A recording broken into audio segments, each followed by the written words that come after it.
प्रिय छात्र छात्राओं,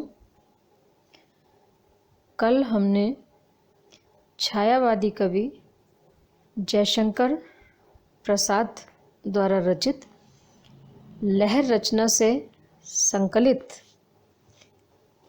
ले चल वहाँ भुलावा शीर्षक गीत की व्याख्या की थी। आज फिर उसी क्रम में हम उनके द्वारा लहर रचना से संकलित कविता बीती विभावरी की व्याख्या करेंगे। बीती विभावरी जागिरी, अंबर पनघट में डूबो रही, ताराघट उषा नागरी, खग कुल कुल कुल सा बोल रहा, किस लय का अंचल डोल रहा, लो यह लतिका भी भर लाई, मधुमुकुल नवल रस गागरी। अधरों में राग अमंद लिए, अलकों में मलयज बंद किए, तू अब तक सोई है आली, आँखों में भरे बिहागरी। इन पंक्तियों में कवि प्रसाद जी ने प्रातःकालीन प्राकृतिक शोभा का बड़े ही रहस्यात्मक ढंग से चित्रण किया है। बीती विभावरी जागिरी, अंबर पनघट में डुबो रही, ताराघट उषा नागरी। कवि कहते हैं कि अंधकार पूर्ण रात्रि व्यतीत हो गई है,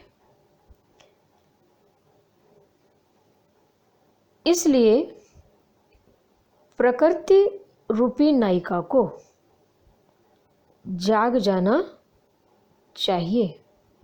अर्थात रात बीत गई है और प्रातःकाल हो रहा है, तो प्रकृति रूपी नायिका को अब उठ जाना चाहिए। रात के बीतने पर अर्थात प्रातःकाल होने पर आकाश रूपी पनघट में जो उषा रूपी चतुर नायिका है, वो तारे रूपी घड़े को डुबो रही है। तात्पर्य हुआ ये कि उषा काल होने पर आकाश के तारे छिप रहे हैं और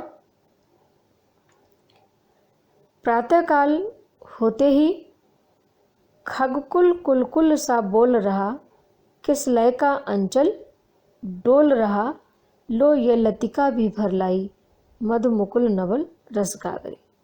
कवि कहते हैं कि प्रातःकाल होते ही पक्षियों के समूह मधुर ध्वनि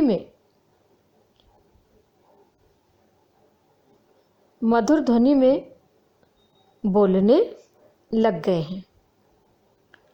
प्रातःकाल होते ही पक्षी चहचहाने लगे हैं और अव्यक्त स्वरों में मानो वो बोल रहे हैं, और मंद शीतल हवा के झोंकों से जो कोपल पत्ते हैं, जो बिल्कुल कोमल पत्ते हैं, वो भी मानो हिलने डुलने लग गए हैं। इतना ही नहीं, लता पर खिलने वाली जो नई कली भी रस से परिपूर्ण अर्थात पराग से युक्त होकर के वो खिल गई है। अधरों में राग अमंद लिए, अलकों में मलयज बंद किए, तू अब तक सोई है आली, आँखों में भरे बिहागरी। इस प्रकार प्रातःकाल होते ही सारा प्राकृतिक वातावरण बहुत ही सुहावना और मनोरम प्रतीत होने लगा है। लेकिन जो प्रकृति रूपी नायिका है, कवि कहते हैं कि जो प्रकृति रूपी नायिका है वो मानो अपने अधरों पर, अपने होठों पर अत्यधिक राग यानी प्रेम भाव को अपनाती हुई तथा अपने केश पाश में, अपने बालों में, अपने केशों में चंदन से सुगंधित हवा को समेटे हुए अभी तक सोई है तथा अभी तक तुम्हारी आंखों में ललाई छाई हुई है। कवि के कहने का तात्पर्य है कि प्रातःकाल हो गया है, चारों ओर मनोरम वातावरण दिखाई दे रहा है, लेकिन जो प्रकृति रूपी नायिका है वो ऐसे सुरम्य और ऐसे सुरम्य और मनोहर वातावरण में वो अभी भी सोई हुई दिखाई दे रही है, तो उसे भी ऐसे सुंदर रम्य वातावरण में प्रातःकाल होने पर उठ जाना चाहिए। इस प्रकार कवि प्रसाद ने इन पंक्तियों में प्रातःकालीन प्राकृतिक शोभा का बहुत ही रहस्यपूर्ण और अलंकृत ढंग से चित्रण किया है।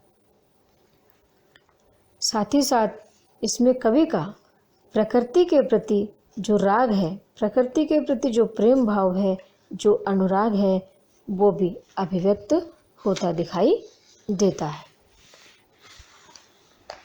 इसी क्रम में आगे की व्याख्या देखेंगे। मेरी आँखों की पुतली में, मेरी आँखों की पुतली में तू बनकर प्राण समा जा रे, जिससे कन कन में स्पंदन हो, मन में मलयानिल चंदन हो, करुणा का नव अभिनंदन हो, वह जीवन गीत सुना जा रे, खिंच जाए अधर पर वह रेखा जिसमें अंकित हो मधु लेखा, जिसको यह विश्व करे देखा, वह स्मृति का चित्र बना जा रहे। इन पंक्तियों में कवि प्रसाद ने अपने प्रिय से निवेदन किया है कि वो उनकी आंखों में बस जाए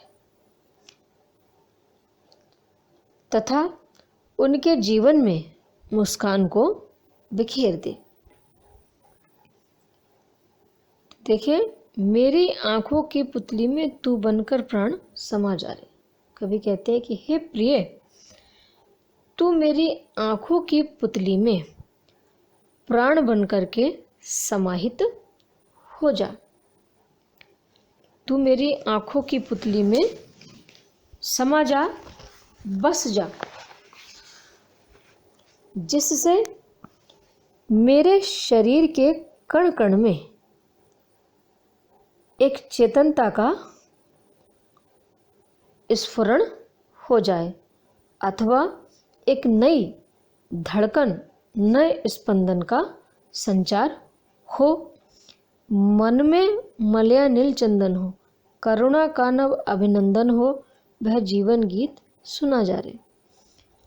आगे कवि कहते हैं कि तुम्हारी इस आत्मीयतापूर्ण व्यवहार से, तुम्हारे इस मधुर व्यवहार से मेरे मन में सुगंधित पवन चंदन के समान सुरभित होए, चंदन के समान सुरभित हो और जीवन में करुणा का एक नया रसास, जीवन में करुणा का एक नया आस्वाद प्राप्त होवे।